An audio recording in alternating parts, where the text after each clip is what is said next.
మన ప్రభువును మన రక్షకుడైన యేసుక్రీస్తు నామములో మీ అందరికీ నా హృదయపూర్వకమైన శుభాభివందనాలు తెలియజేస్తున్నాను.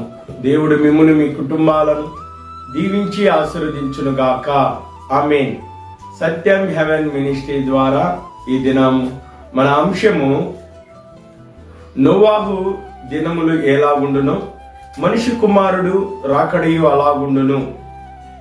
ఈ అంశాన్ని 2 ఎపిసోడ్లు మనం చేశాము. ప్రియ దేవుని ప్రజలారా, నోవాహు దినాలు ఎలా ఉన్నాయి అని మనం గమనించినట్లయితే, జల ప్రళయానికి ముందుగా నోవాహు దినంలో ప్రజలు ఎలా ఉన్నారనేది మనం మొదటి ఎపిసోడ్లో చూసినాం. వాళ్ళ అక్రమముగా, మనసుకు నచ్చినట్లుగా, వాళ్ళ యొక్క హృదయము చెడిపోయిందని, వాళ్ళ తలంపులు ఆలోచనలు చెడిపోయినాయని, మనం వాళ్ళ ఊహలు కూడా ఊహించుకోవడం కూడా, ఆ ఊహ కూడా చెడ్డదే అని దేవుడు చూచినాడు అని మనము మొదటి ఎపిసోడ్లో నోవాహు దినాల గురించి, ఆనాటి ప్రజల గురించి ఆలోచన చేస్తాం.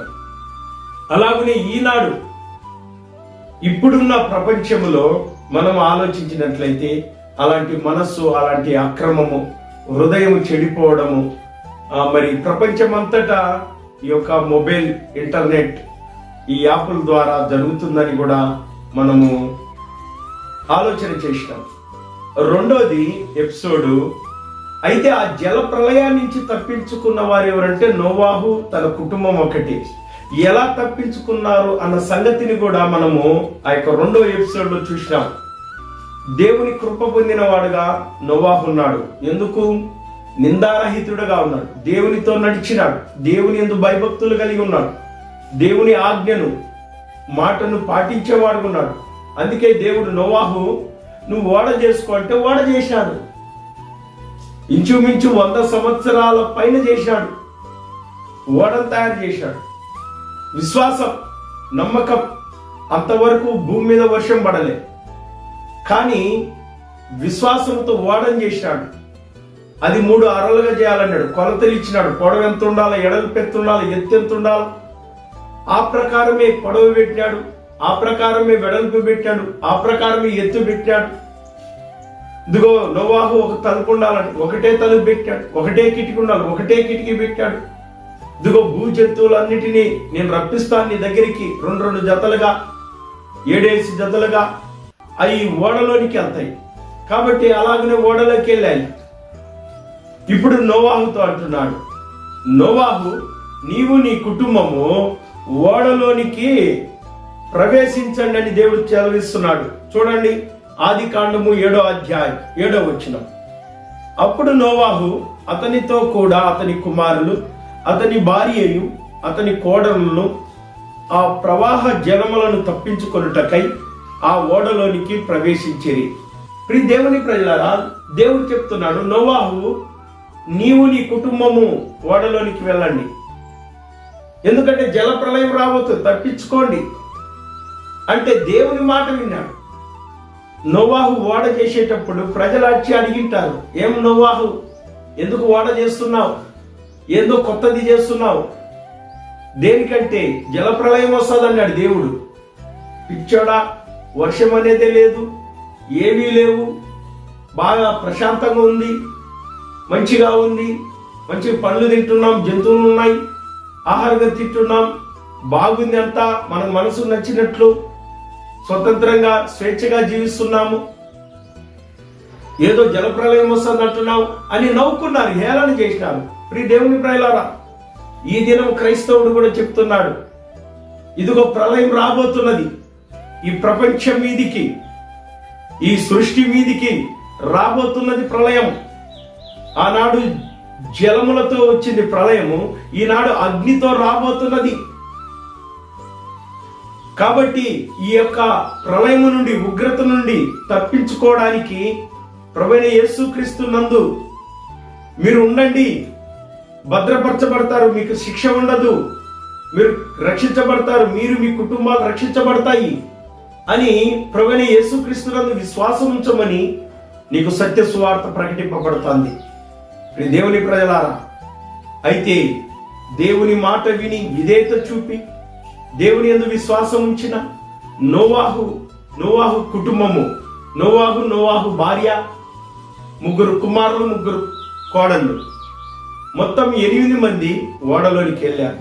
ఈ దేవుని ప్రజలారా, దేవుడు కనికరము కలిగిన దేవుడు, దయా వాత్సల్యం కలిగిన దేవుడు, కరుణా కటాక్షము కలిగిన దేవుడు, ప్రేమ కలిగిన దేవుడు. ఓడలోకి వెళ్ళినాక 7 దినాలు దేవుడు ఎదురు చూసినాడు. ప్రజలు మళ్ళా వస్తారేమోనని ఎదురు చూసినాడు. చూడండి 10వ వచనం. వాళ్ళు ఓడలోకి వెళ్ళాక 7 దినములు అయిన తర్వాత, అంటే 7 దినాలు ఓడలోనే ఉన్నారు, తలుపు వేయలేదు. దేవుడు తలుపు ఇంకా మూయలే.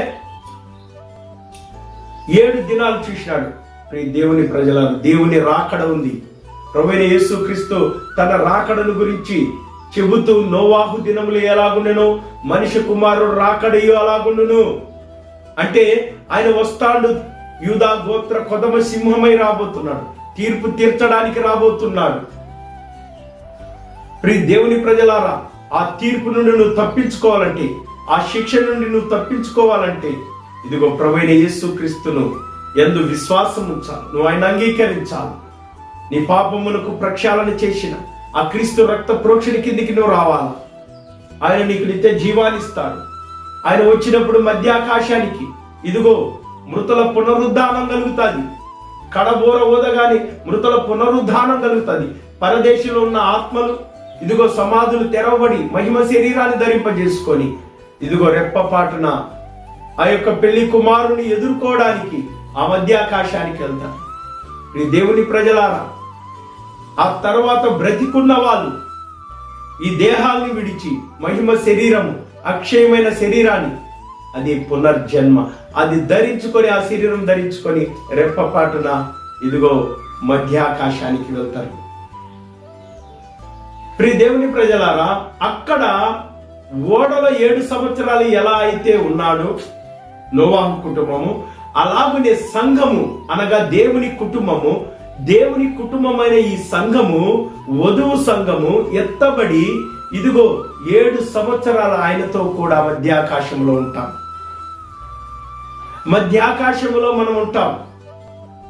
ఆ మధ్యాకాశంలో ఉన్న 7 సంవత్సరాల తర్వాత అప్పుడు ఈ భూమి మీద 3.5 సంవత్సరం శ్రమకాలాలని, 3.5 సంవత్సరం మహాశ్రమకాలాలని జరుగుతుంది. ఎదురు చూస్తాడు మళ్ళా ఆ 7 సంవత్సరాలు, అంటే 7 దినాలు దేవుడు ఎదురు చూసినాడు మూయకుండా. అలాగనే దేవుడు 7 సంవత్సరాలు విడవబడిన వారు, ఈ భూమి మీద విడవబడిన వారు, మరలా వారు ఎవరైనా దేవుని అంగీకరించే రక్షణ పొందితే వారికి కూడా నిత్య జీవాన్ని, నిత్య రాజ్యాన్ని ఇస్తాడు. అతి భాగ్యము, ధన్యత దేవుడు ఈ యొక్క మాటలు వింటున్నా మీ అందరికీ, ఈ సందేశాన్ని వింటున్నా మీ అందరికీ, మీ కుటుంబాలకి ఆ నిత్య జీవాన్ని దేవుడు అనుగ్రహించునుగాక. ఆమేన్. అందరికీ వందనాలు. God bless you.